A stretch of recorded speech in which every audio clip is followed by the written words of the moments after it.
What's up, full-time family? I see you guys live in the chat already, up and early. It's Monday, August 20th, and it's time to start the show. We got about 45 minutes to an hour before I got to get ready for work to take off, so not a lot of time. I'm going to get through the topics, check out the chat a little bit, and then we'll be out your hair. So with that being said, I got a new addition.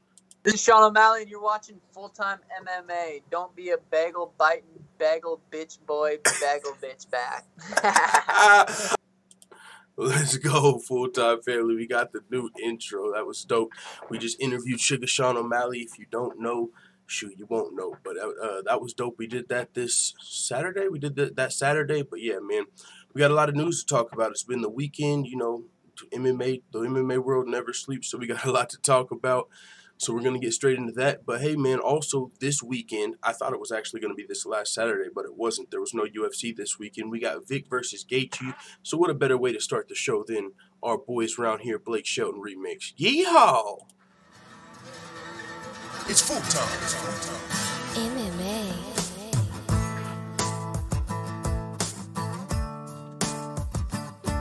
Well, the boys round here don't have no fear. James Vick's been talking shit, so I'ma kick him in his rear. I'ma kick him in his legs, then I'ma punch him in his ear. Yeah, I'ma knock this fucker out, then I'ma buy us both the beer. You see, I've had a long day with training and stacking hay, so I don't got time for all your bitching and whining.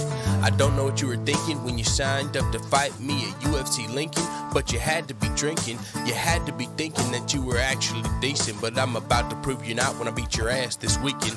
They call me Justin Gaethje, and I know you fucking hate me, but the fans all love me, and you they don't fuck with. Beat your ass, then get another truck with the money that I won and give the rest to my honey. See, the boys round here don't have no fear. We're fighting in the UFC, and it's just you and me. Sing along while I get me a beer. Yeehaw! See, the boys round here don't have no fear. We're fighting in the UFC, and it's just you and me. Sing along while I get me a beer. Yeehaw! Wow, Justin Gaethje, it's clear that you're fucking crazy. If you think that you can see me, I'm John Cena and you're Stevie. We both know that you can't beat me. You're riding a losing streak. In your fight IQ, it stinks. Every fight you be taking beatings, and I'm not gonna take it easy. Yeah, I'm coming for your rank, and I'm coming to put that performance of the night bonus in the bank. And I'm not the one to play with, most dangerous and underrated. If you ain't know, they call me James Vick, and now let me hear you sing it. The boys round here don't have no fear. We're fighting in the UFC, and it's just you and me. Sing along while I get me a beer. Yeehaw! See, the boys round. All right, full-time family. All right, full-time family. I was going to start off with Stan O'Malley, too, today because it's a special occasion. We did just interview Sean O'Malley, you know what I'm saying, for the third time. Probably the biggest moment of our channel, first live interview. That was super dope. So I also wanted to start off with Stan O'Malley. What do y'all think? Or should we just get into the MMA news? We got some stuff to talk about. I mean, hey, give a few more people some time to roll in. Who knows? Maybe somebody hasn't heard it by now. It is what it is. It's only about 60 seconds. Let's get it.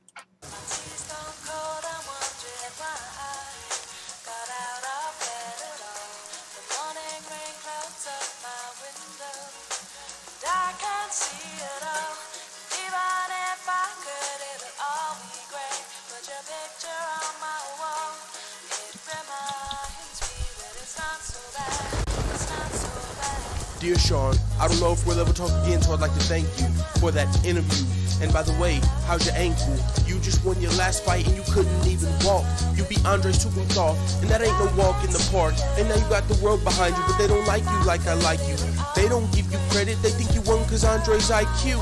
And low-key, I'm hyped for Sugar Show OG. You got your own strain, that's dope, I need me a OZ.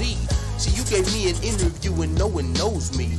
And that's why I'm like kin to you, not just a homie, but homie. You ain't respond to my text or my email, so I'm about to grab my girl up by her neck, and I'm gonna probably choke her out, and I'm gonna go and get my tech, and I'm gonna start shooting shit until Sean O'Malley sends me a text. All right, family, let's get started. We got some MMA news to talk about. We got big fights on the horizon. We got not so big fights, just fun fights on the horizon. Fight nights. Let's go. It's a great time to be an MMA fan. And with that being said, full-time family, the first thing we got to talk about today is Dana White coming out and once again somewhat shutting down the talk of Georges St-Pierre fighting the winner of Conor McGregor versus Khabib Nurmagomedov. Now, originally, Dana White said, one of the reasons he wasn't interested in this fight is because GSP has been coming to divisions, vacating with the belt. He vacated the welterweight belt, came back, fought at middleweight, vacated that belt, and now if he fought at lightweight, you would expect him to vacate that belt as well. So, Dana White wasn't open to it originally because of that, and now he's sort of doubling down on that, and this is what he had to say. I'm not interested in that fight. He knows that. I've told him that many times. Georges St-Pierre is looking for one-off fights where he can make a lot of money, which is smart. That's what he should do, but we're not interested in that. I'm interested in Georges St-Pierre coming back at 170, not 155. So, with that being said, it takes two to tango. I haven't really heard Georges St-Pierre having many interest in coming back at 170 pounds. He's had that opportunity, you know what I'm saying? Tyron Woodley was open to fighting GSP, and GSP fought for the middleweight title, and after that, he's talked about, what he's looking for in fights, really, legacy fights. And I don't think Tyron Woodley really fits that bill. I mean, to a lot of people it does. In my opinion, if GSP beats Tyron Woodley, it cements him as the best welterweight of all time. But a lot of people already give that nod to GSP. So, I mean, with that, and a majority of the people do. So GSP kind of already gets that nod. So it's like, since that's the case, maybe fighting Tyron Woodley, if it's also on top of it not being the biggest legacy fight, and it's still somewhat of a legacy fight, but when you're talking about fighting for a third belt, that's a lot bigger legacy fight, and GSP has been shown interest in that, potentially winning a third belt. Now, 155 pounds is 15 pounds under 170 pounds, which we've never seen GSP make 155, but he has been looking leaner than ever. And so, people have speculated potentially that. And because also on top of, GSP wanting a legacy fight, potentially fighting for that third belt, also, that would be a huge money fight. You know what I'm saying? Not just for GSP, but for Khabib or McGregor or the UFC. If GSP fought for the third belt and was able to fight the winner of that fight, that would be huge. But now, as far as the sport is concerned, does it make the most sense? No, because we've already seen some divisions log jammed, and then on top of that, if GSP wins, he's likely to vacate the title, so maybe Dana White and the UFC aren't interested in it for that reason. But I'll say this, kind of like I told Kevin Lee. It sounds good. It sounds good. It sounds real good. But if GSP, you know what I'm saying? Because if he said, I'm not interested in the Tyron Woodley fight. If you want me to come back, I tell you what, I'll make 155 pounds and let me fight Khabib or McGregor. And I'm talking about when the fight's possible. Right now, we got to worry about McGregor and Khabib. So you know what I'm saying? This is really, there's no need to talk about this early. So you know what I'm saying? That's probably part of the reason also it's kind of getting thrown under the bus, because we still got a fight to worry about. We got to know who wins out of Khabib and McGregor. We're all fast-tracking ourselves talking about, the winner versus GSP. So, yeah, that fight doesn't make the most sense, but either way, I think it's clear that would be the biggest fight in UFC history, coming off of this biggest fight in UFC history. But it is what it is. We'll see how this unfolds. We'll see if GSP's open to fighting at 170. The only options for me seeing GSP fighting at 170 is, of course, the champion Tyron Woodley, who's going to be fighting Darren Till at UFC 228, or potentially a Nick Diaz rematch. You know what I'm saying? Maybe if Nick Diaz wanted to come back, there's been maybe talks of a potential Diaz rematch. I mean, maybe that could be a 170 fight. But yeah, as far as fighting at 170 or looking for legacy fights, I think the biggest legacy fight possible for Georges St-Pierre is, of course, going to be fighting for a third belt in a third weight class. So we'll see what happens. But as of right now, Dana White is shutting down the talks, but you know what I'm saying? You know whatever that means. We got Leon Dubson in the building. Arpit Singh says, Sugar Show. Connor Lodge in the building. What's going on, family? I also see there was somebody, D Brown, up there earlier. I saw that before I started the show. He said something about, yo, bro, I support the channel, throw me a wrench. Only if it was that easy, man. Only if it was that easy. You got to either be day one or a black belt or something. I just can't just be throwing these things around like crazy. But Arpit in the building, I agree with everything he said, says Leon Dubson, talking about Dana White. What's on and popping in the world of MMA today, says Leon Dubson. Well, also we've got Khabib Nurmagomedov. He revealed his game plan for Conor McGregor, and I don't think it's coming as much of a surprise. It's not like, you know what I'm saying, Conor McGregor didn't already know this game plan. It's not like it's getting leaked, like, oh, this is how he's going to beat Conor. No, he says, my plan is to make him flat, make him tired, make him give up like chicken. We know he wants to smash Conor like chicken, and I've said this in the past. If he's actually able to get his hands on Conor McGregor, we might see the first powerbomb in the UFC. That's the type of grappling we're talking about with 27-0 Khabib Nurmagomedov, and he's going to be taking on Conor McGregor, who has shown the ability to come back from adversity, but also at the same time, he's not known as the best grappler. He's not known for going in there and taking guys down or submitting guys. He's known for standing up, knocking motherfuckers out, or throwing hands like he was in the Floyd Mayweather fight. But Conor McGregor is known as more of a striker. But by now, he fought Chad Mendes. He got taken down in that fight. And not only did he get taken down in that fight, it happened multiple times. I mean, he was taking some damage down there, some elbows from Chad Mendes. He was landing over the top. But he was able to survive, get back up, and he ultimately knocked Chad Mendes out. And then we saw him fight Eddie Alvarez for the second title, up a weight class. You might have counted him out in that fight. Got the job done. He's even fought as high as 170 when he fought Nate Diaz. So I think a lot of people are kind of just giving this fight, you know, it's either going to be Khabib's fight or Conor McGregor lucky punch. I mean, I'm still probably giving the edge toward Khabib right now, but I think Conor's got a way better chance than just a lucky punch. So I think if that's all you're giving Conor, you're kind of slipping, because not only can he knock dudes out, but we've seen maybe some holes in Khabib's stand-up in some of his past couple of fights. So Conor doesn't just have a lucky chance. I mean, if he wins this fight, he's definitely going to be earning it. You know, it's not going to be because, oh, I got lucky and knocked him out before he took me down. Conor McGregor's still the champ for a motherfucking reason. So anyone counting him out, I think that's, you know what I'm saying? That's on you. We'll see what happens. But like I said, I might do an early prediction video later. And if I were to do an early prediction video right now, I would probably, you know, give the edge toward Khabib Nurmagomedov, because that's who I think has the better chance to win the fight over 5 rounds. It's a 5-round fight. He's probably got the better cardio, better grappling.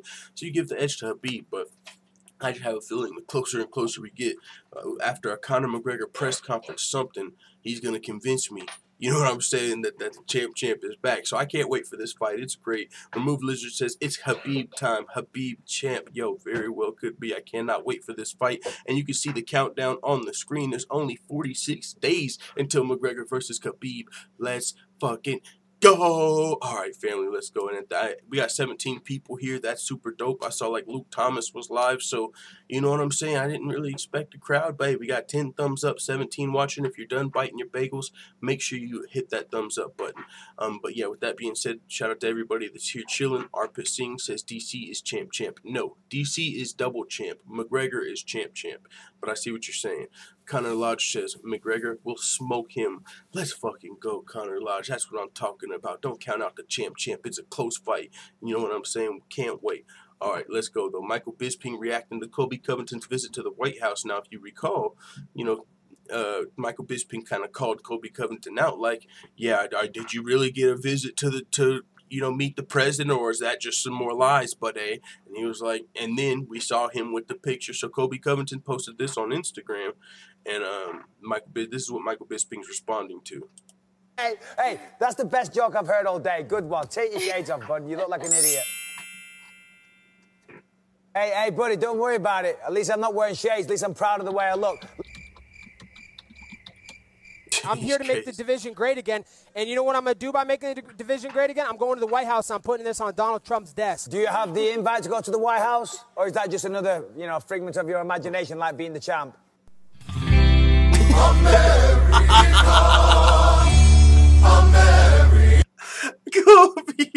Colby. Yo, where the fuck is Trollbuster at? Colby the GOAT. That is fucking hilarious. Whoever put that together, that is so funny. But yeah, man, Michael Bisping's responded. He said, for one, you're a big Trump supporter. Good for you. Well done. You went to the White House. Well done. Let's just be clear, though. You didn't go as the champion, interim belt or not. You're currently now nothing other than a regular UFC fighter, and you only went because Dana White is close with Donald Trump, and they're friends. They're buddies. He said, I've got to think that was part of the reason why the visit happened. it wasn't the case. Trump sat down and went, oh my God, here's this Colby Covington douchebag face that's doing these incredible things. We have to get him to the White House. We have to honor this great American. No, it wasn't that. He went running, and when Dana stripped him, Dana said, don't worry about it. We're going to strip you. But just to soften the blow, I've got you a president meeting. You can pop in for 30 seconds, but don't touch anything. Nerd Bash 2018 says armpit, let's go. But yeah, Michael Bisping got the response. Yo, Michael Bisping definitely one of the best trash talkers. I seen a poll recently. We got to do that on the channel. Who's the best trash talker? We need to do like a ranks, because I mean, you got Conor McGregor up there, of course, but for me, one of my favorites, Dominic Cruz. He's so slept on. Dominic Cruz might be one of the, if not the best trash talker, but it comes across a little different. Maybe it's not for everybody, but for my money, Dominic Cruz is definitely up there. But of course you got Conor, but you got Bisping, but you got Chael. I mean, let's go. I mean, yeah, you got Chael. That's what I'm saying. Someday you got all these fucking great trash talkers. Even TJ Dillish. I wouldn't put him up there with them yet, but he's had some good responses lately. But yeah, man. So Bisping responding to Colby Covington, calling him out for not going to the White House.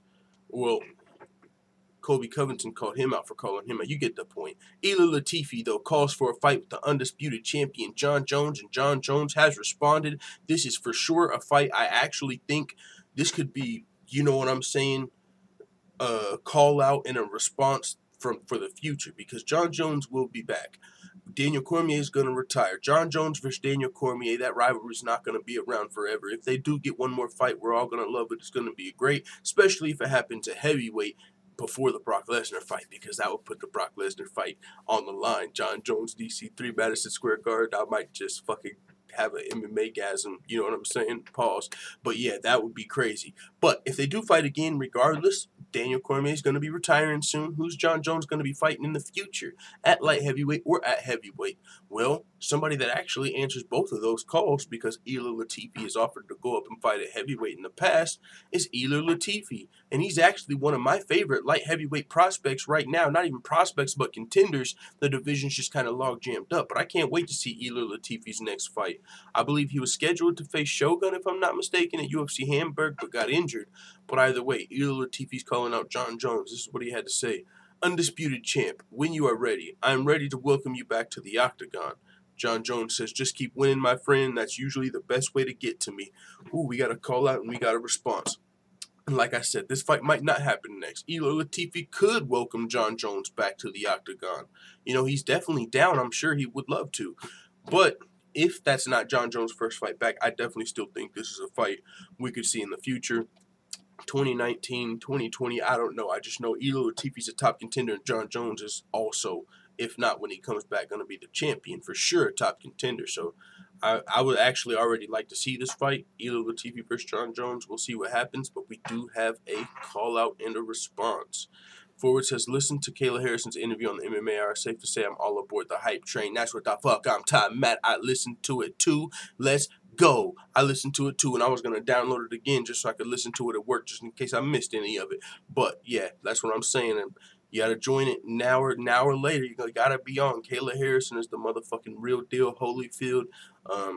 Yeah, if you listen to her interview, I tweeted about it as well. Yeah, it's a great interview on there. So two-time gold medalist. And oh, by the way, she also said, yo, check it out, full-time family. In her interview, Kayla Harrison said by the end of 2019, she'll be ready to fight the best in the world.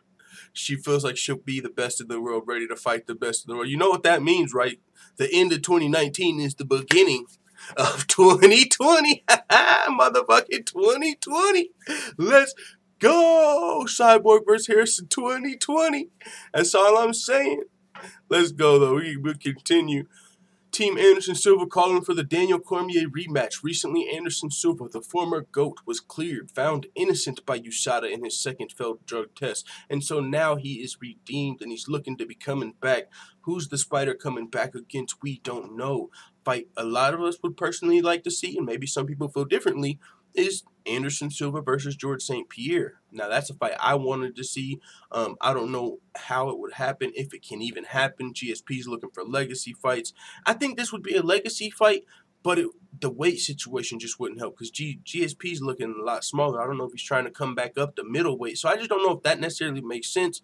But like I feel like GSP versus Silva is kind of like the Mayweather versus Pacquiao of MMA. It's a fight that we all wanted to see, and yeah, it might be 5 years, might be fucking 10 years too late. But guess what? We'll all still want to see it if it ever happens. So we'll see if that happens. Maybe not likely, but potential return for Anderson Silva. Hey, why not call out the double champ? They fought once in the past.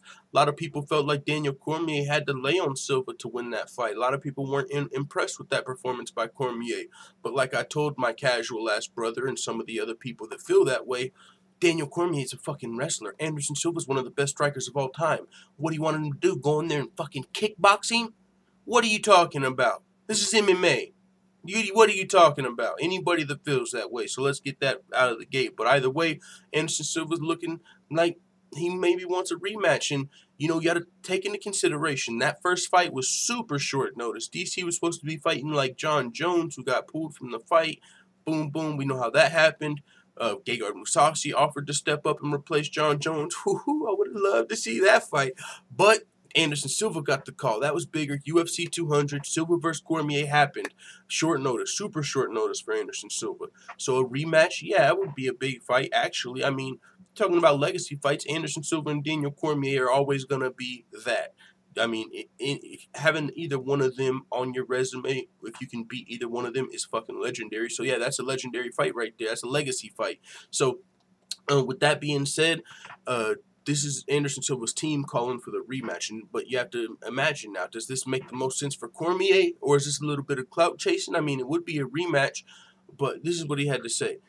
I think the ideal opponent would be Cormier. He took that fight with no training, not even a day. If it were 5 rounds, in my opinion, it would have been bad for Cormier. He's tough and consistent, of course, but Anderson's game is complicated and would have been tough for him in 5 rounds. When he got kicked, he was already worn out. After holding Anderson Silva, I believe someone at that level would be a good fight. So they're talking about potentially, you know, coming back and fighting Cormier. But you have to keep in mind, Daniel Cormier is now, of course, the double champ. He's the motherfucking light heavyweight and heavyweight champion. So even more so now than ever, Daniel Cormier's, you know, he winning the Clout Olympics. You know what I'm saying? Like, he's the double champ, the new double champ. Right now, Conor McGregor, he's still the champ, but he ain't even technically got the belts, but he's still always going to be the champ. But this is the double champ, currently active light heavyweight, and heavyweight champion. You get what's going on. Daniel Cormier's that man right now, talking about fighting possibly Jon Jones, Brock Lesnar, big-ass fight. So that would be a big fight for Silva to come back to. What do you guys think, though? Do you guys think he really stands a chance on a full camp? You got to admit, I mean, it would be interesting. 5 rounds, though, honestly, if I'm remembering correctly, and I think I am, someone can correct me in the chat if I'm not. The first fight, since it was on such short notice, it was Silva's team who was like, yeah, we're not going to fight 5 rounds because it's such short notice, which is understandable. But the thing about that is, this time, do you think Silva would have a better chance 5 rounds against DC? It's not like we know DC's known for having fucking cardio issues. You know what I'm saying? It'd also be full camp DC preparing for Silva. So I don't know, man. I would definitely be watching the fight if it happened. It seems like what Anderson Silva's team wants, but we'll see what happens. I don't, you know, maybe DC will respond to this call out, maybe not. I know he is looking forward to put a potential fight with Brock Lesnar and also maybe defending that light heavyweight belt. And that's another kind of a hurdle for that fight. You know what I'm saying? If DC's going to fight somebody before Brock Lesnar, if he fights Anderson Silva, Anderson Silva's not going to be able to skip the whole queue at light heavyweight. You know what I'm saying? Skip Gustafsson, skip Latifi and everybody. I don't think it's that big of a fight right now. I mean, maybe he could, but I don't know. I think Daniel Cormier is going to have to either defend that belt or vacate it. But maybe he vacates the light heavyweight belt and he's like, fuck it, I'll fight Silva before Brock. We'll see what happens. But Silva's team is for sure interested in that rematch. We just got a new subscriber join the full-time family.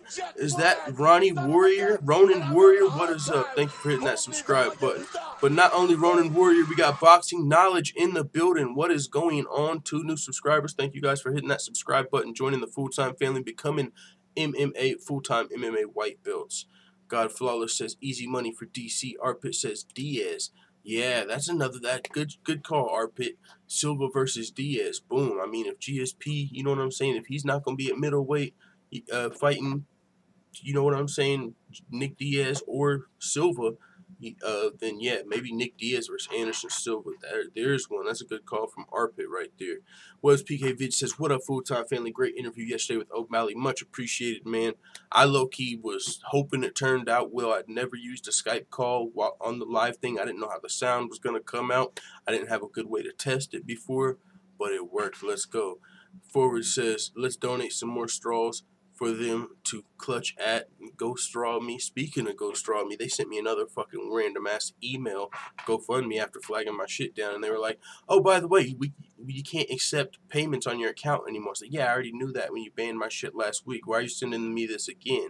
But it had a contact us link. So I clicked contact us, and I followed through to where I could send an email all the way through past the frequently asked questions, finally found how I could send GoFundMe an email, and I was like, yeah, my account got shut down.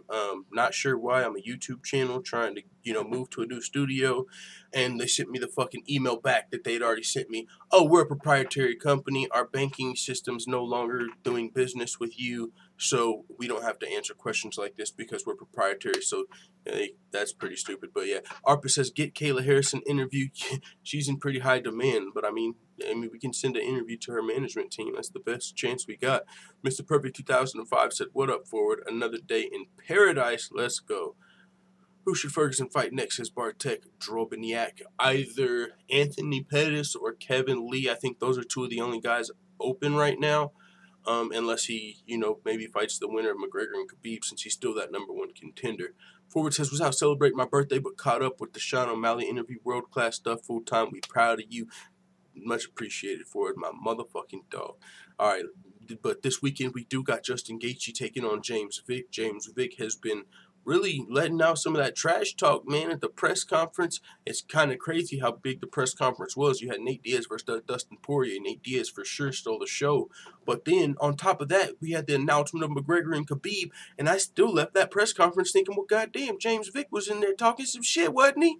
That's my dog, you know what I'm saying? He had some good shit to say. He wasn't sounding cringy. He was on point, talking about the Homer Simpson, the MMA. He had some good lines. I was like, James Vick letting it out the bag a little bit. You know what I'm saying, as far as his trash talk. So that was fun. But Justin Gaethje's responding to that, and this is what he had to say. So he just doesn't get it. He doesn't get it, Gaethje told MMA. I don't know, man. I don't know. I don't really care. I just can't wait to put him to sleep. Really, honestly, I don't know. I don't know why he'd say his volume is higher than mine. I don't know why he'd say that he's more athletic than me.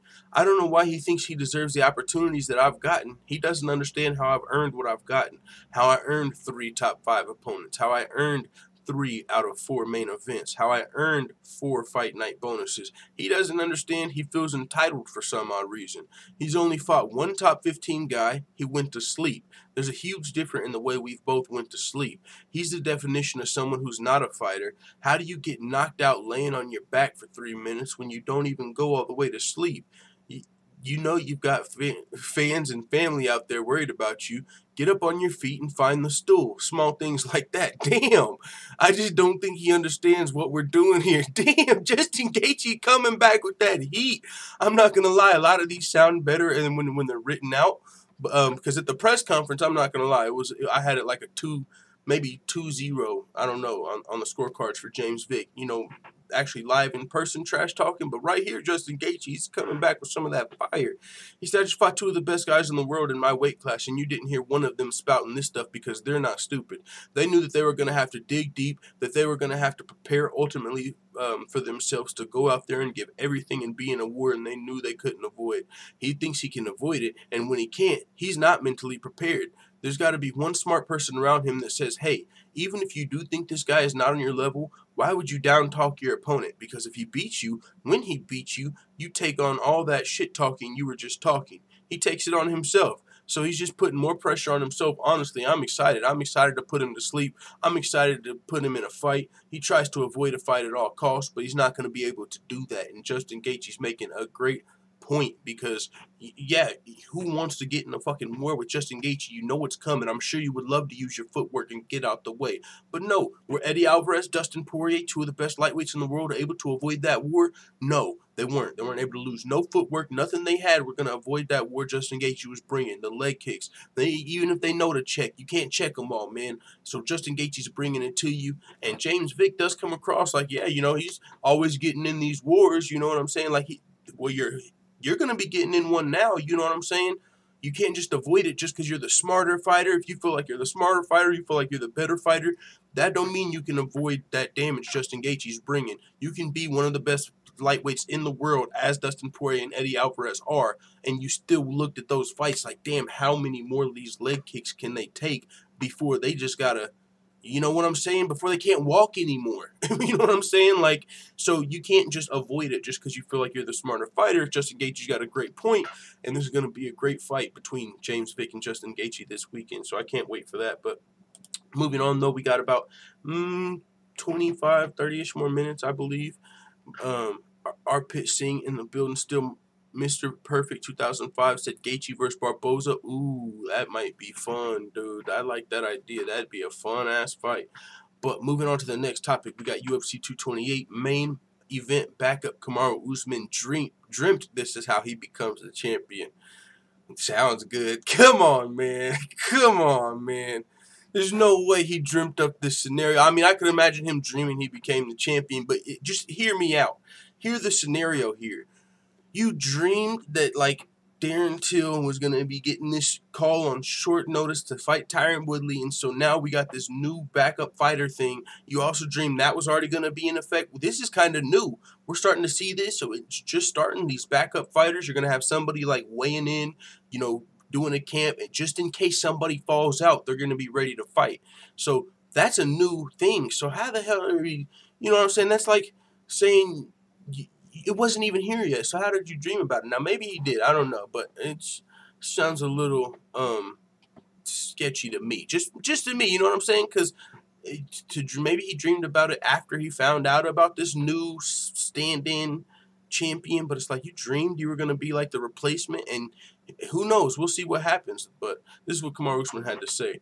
So I was already training. And fortunately, the UFC was like, hey, we want you on standby. I was going to do that anyway. They didn't have to call me. I was going to be there on weight, whether they compensated me to be there or not. I was going to do that for free because that was my shot.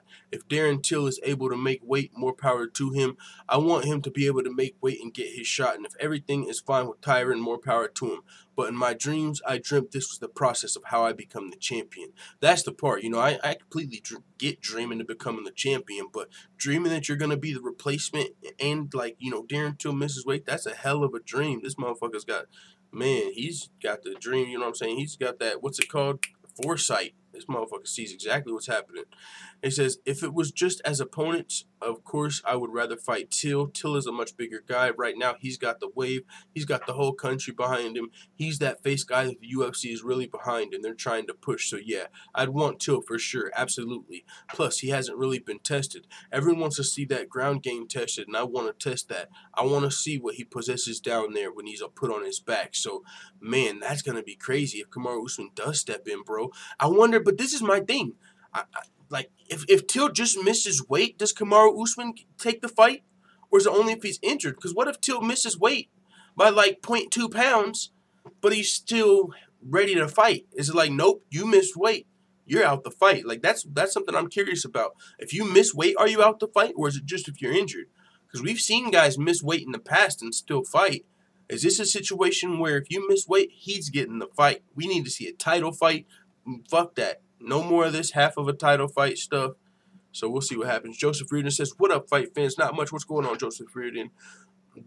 Bartek Drobniak says, dreams of stand-in. What a fantasy. That's what I'm saying. You dreamed you were going to be the stand-in?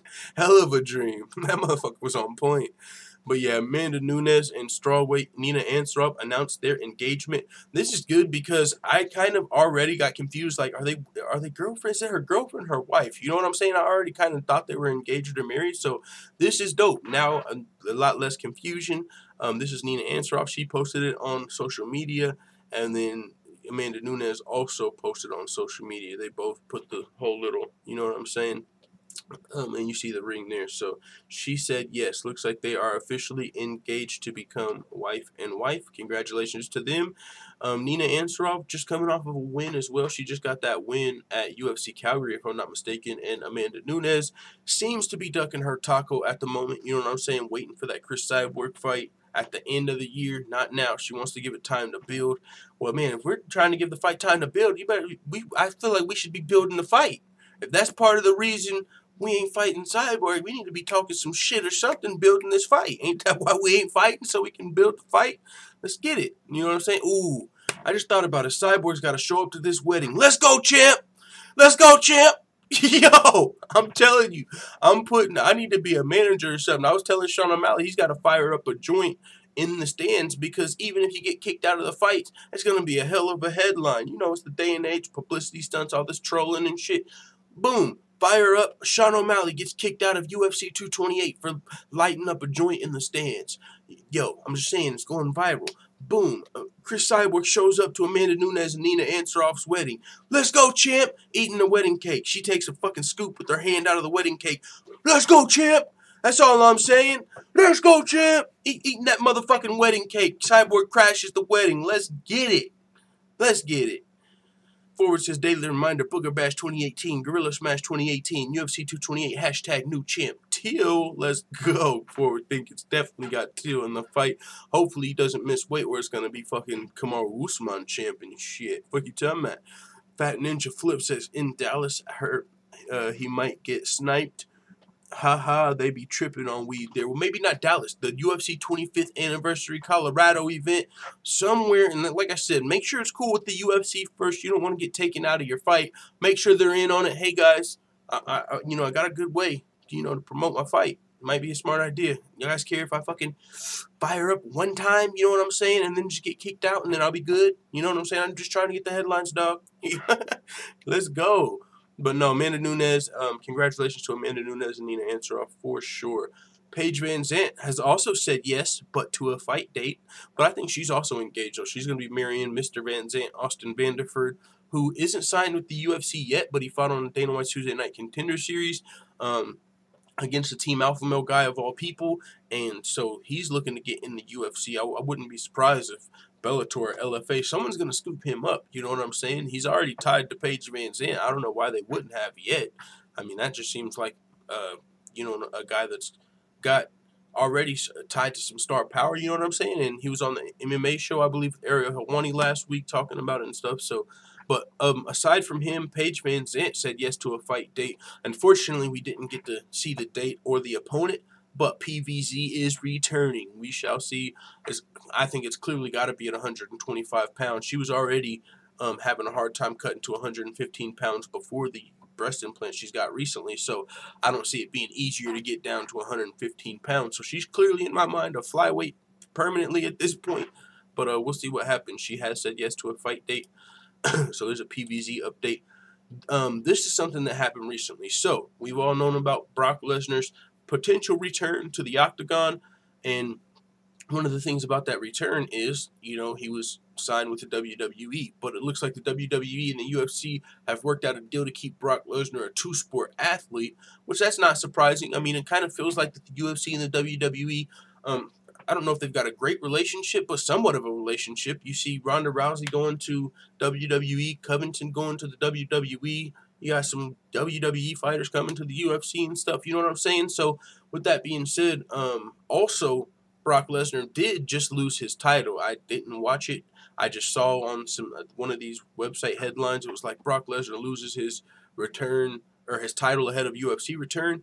But one thing I did see, Brock Lesnar was fucking up this like amputee WWE wrestler. It was like in front of his mom. Like it was like Brock Lesnar loses it. Completely destroys amputee in the WWE in front of his mom. I was like, oh, I gotta watch this. What's going on? Boy, Brock Lesnar was fucking this dude up. Holy smokes. I don't know why I was thinking about Nick Newell. I know it's different. This guy, it was his leg, but Brock was fucking this guy up. It reminded me of like if it would have been Brock Lesnar versus Nick Newell in the UFC, but it happened in the WWE. And so they just happened to have homie's mom there. Yo, Brock was going crazy. He had no conscience. He was a madman. Holy smokes, that guy is a fucking monster. But yeah, I watched that, not gonna lie. I seen that on the same website. It was crazy. But he did lose his title, so he's open to the UFC return. And also, Ronda Rousey won her title, I believe. She recently just won, like, I don't know if it was at the same event, SummerSlam or something. Brock lost his title, but Ronda won her title, so she's now a WWE champion, first female to become UFC and WWE champion for Ronda Rousey, so big ups to her. But yeah, James Gallagher releasing a statement following his KO loss at Bellator 204 to Ricky Bandejas.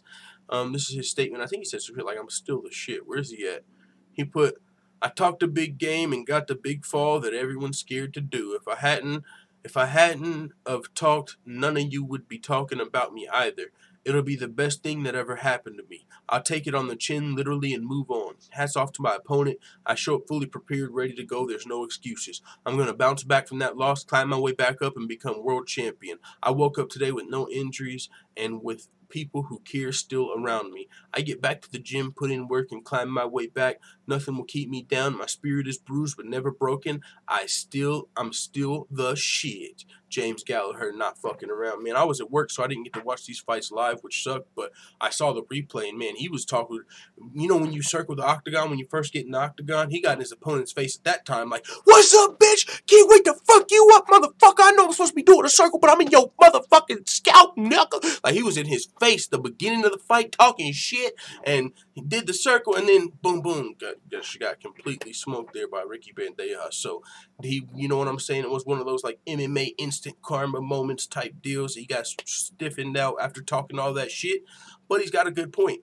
We all knew about James Gallagher. You have your opinion, hate him or love him. You know who he is because he's talking a big game. He can lose. It's going to be a big fall. But, hey, he's still making headlines. Everyone's talking about it. And when he comes back, he's just going to be that much bigger. And I happen to feel like his teammate Conor McGregor, he's going to take this L like a champion, even though he's not a champ yet, but he's under the tutelage low-key of McGregor. He saw how he took his loss when he took his loss. He's going to come back strong. I wouldn't be surprised if he comes back and gets a win in his next fight. You know, depending on the competition.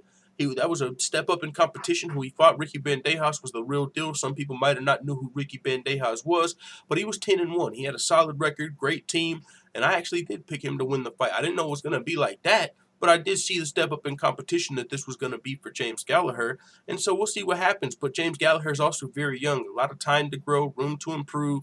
Well, you know, so he might be down, but he's not out. You win some, you lose some, but you live. You live to fight another day. Wise man once said. Also, a little more Bellator news. Pitbull Freire has strong words for Darrion Caldwell and James Gallagher after Bellator 204. He said, "First of all, you have to work to prove how good you are. What happens at McGregor's team is that they all talk like Conor McGregor, but they don't do what he does. They try to do it. They gain notoriety by talking, and that's a mistake. Tonight's fight proved it. He was decimated in a Bellator cage by a guy that was making his Bellator debut. Bandejas has a future. I believe he will be a great athlete at 135, but Gallagher was knocked out by someone that is still unknown. Not taking anything away from Bandejas, but for the love of God, Gallagher was talking about fighting the bantamweight champion and fighting me. He has no clue about anything. He trains, he fights, but he doesn't know where he stands. He's in the lowest level of the sport, and he's talking crap about champions. This guy is nothing. It was good to humble him, to show him where he was, so he stops talking crap and trying to be somebody that he is not." And then also on the same night, you had the bantamweight champion Darrion Caldwell fighting, and he's more of a wrestler. This is what Freire had to say. "What a boring fight, man. I stayed up until midnight thinking it would be a great performance, but I watched a boring fight. It didn't impress me. I will kill this guy, destroy him, clean the floor with this son of a bitch's head." Ooh, Freire not fucking around, Pitbull. I mean, and Darrion Caldwell has called for this fight. You know, I believe he fought Higo, Little Pitbull, and after that he got on the mic and was like, "Yo, I want to like champ versus champ fight. Pitbull, I'm coming for you next. I just beat your little Pitbull brother. I'm coming to kick your Pitbull last." Like, you know what I'm saying? He wanted that fight, so we'll see what happens. I'm not gonna lie, I think that's a great fight, especially the day and age of champ versus champ fights. Darrion Caldwell looking great as the bantamweight champion over there, training with Dominic Cruz and stuff. Great wrestler, so he's well-rounded, but he's always got that wrestling in his back pocket.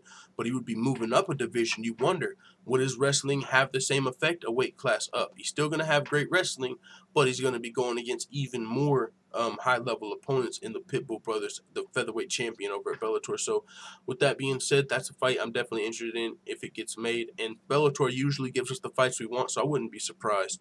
Yoza L says, Conor, all dude did is take what we do in the hood all day. It gets get down or lay down. Fat Ninja Flip says, I personally think Cyborg is a wedding crashing final boss of a video game. Lol, love her though. Who do you think will beat her? Kayla Harrison, 2020. That's all I'm saying. Amanda Nunes has a chance, but Cyborg is, it's just the queen of the bantamweight. Cyborg's been showing she's whooped every bantamweight. Now it's like she's going to take on like the bantamweight boss. Someone was just talking about a final boss. Amanda Nunes is like the final boss of the bantamweights for Cyborg. I think she can actually pass that test. Definitely won't be her toughest challenge at bantamweight to date, though. But, yeah, Cyborg's just a fucking beast. I got respect on her name. So, bro, should also get a Megan Anderson interview. Yo, I wish there was someone you could just go and, like, just pick interviews. You know what I'm saying? Yeah, I'll take an interview with you. I'll take an interview with you. How about you? But how about this, RP? Whoever you get me an interview with, I'll interview them. You know what I'm saying? If they respond to your shit. You know what I'm saying? No, but, yeah, man, maybe one day in the future. We'll see what happens. Then we got one more topic. Yeah, UFC veterans Melvin Gillard, Josh Neer joining the growing bare-knuckle boxing roster. I mean, they've got now, who else do they? I hope they got a full list of their fighters. I know they've got, like, Beck Rawlings, of course, Felony Charles Bennett, now Melvin Gillard. Where's some of these other names? They recently signed Phil Baroni to fight Chris Lieben. There's two other names you might know of. But yeah, man, there's gonna be they're signing hella fighters, bro. They're putting together a whole fucking roster right now. I've been wanting to see Felony versus Melvin Gillard. Not gonna lie, if that happens in this shit, that's gonna be crazy. I can't wait to see any of these bare knuckle these are entertaining. I'm not gonna lie. I mean, and it seems like it's here to stay as they're building the whole roster. I think you got two separate organizations possibly. We'll see what happens. But yeah, man, next event I'll probably be covering, watching all of that stuff because it's pretty fun. So with that being said, check out the chat before we get out of here. I get ready for work. What's going on, full-time family? That's really all I got for the day. But yeah, Forward says, while we're at it full-time, get an interview with DC and Khabib and everyone at AKA. Just throw them all on Skype. Yeah, maybe we can get a big group chat. Maybe Jon Jones will come and tell me about his move to heavyweight and when he's coming back too. You know what I'm saying? I mean, just is there anyone else you guys want? I mean, besides Jon Jones, Khabib, DC. Oh yeah, I know. Duh, I got to get McGregor on. I'll probably have McGregor on, yeah, sometime next week. Because I'd love to interview him as well. Mr. Perfect said, yo, full time. Is this the new time the show is going forward? It is, at least for this week. This whole week I work at the same time, which I'll be working during the normal scheduled time. But, yeah, next week possibly. It depends on if I can find more work next week. It's kind of right now until we can get our set schedule or income or something like that. You know what I'm saying? With the channel or another job. It's a little spontaneous right now, but once the full-time MMA dojo grows and once we get a set schedule at our other job, then we'll have a set schedule for the stream. But yeah, so the best I try to do now is at least put up the reminder on the channel, like, hours before we do it. So yeah, Israel A says, yeah, get your dong, bro. What's up, Israel A? Get dong in the building. Dan from Oregon said, what about James Vick? He's the truth. Should be a nice W on Saturday. Yeah, man. We talked about that a little earlier. Justin Gaethje doesn't see it that way. Justin Gaethje does not see it that way. I actually gave the edge to Justin Gaethje. We'll see what happens. But yeah, man, it's a close fight. But Justin Gaethje made some great points in this article over here over on MMA Fighting. Make sure to check that out. But yeah, we're about to get out of here for the day. Got to be to work in about 40 minutes. Going to stop and get some lunch because I'm not going to have my car at work. So I got to stop before work today because, yeah. So that being said, Yoza L, Forward, Dan from Oregon, Israel A, Remove Lizard, R-Pit, and everyone else that joined the show. Make sure you hit thumbs up before you get out of here if you're finished biting on your bagels. And if not, it is what it is. Let the full-time family know what you think in the comments. We'll be back tomorrow, same time, same place, same channel.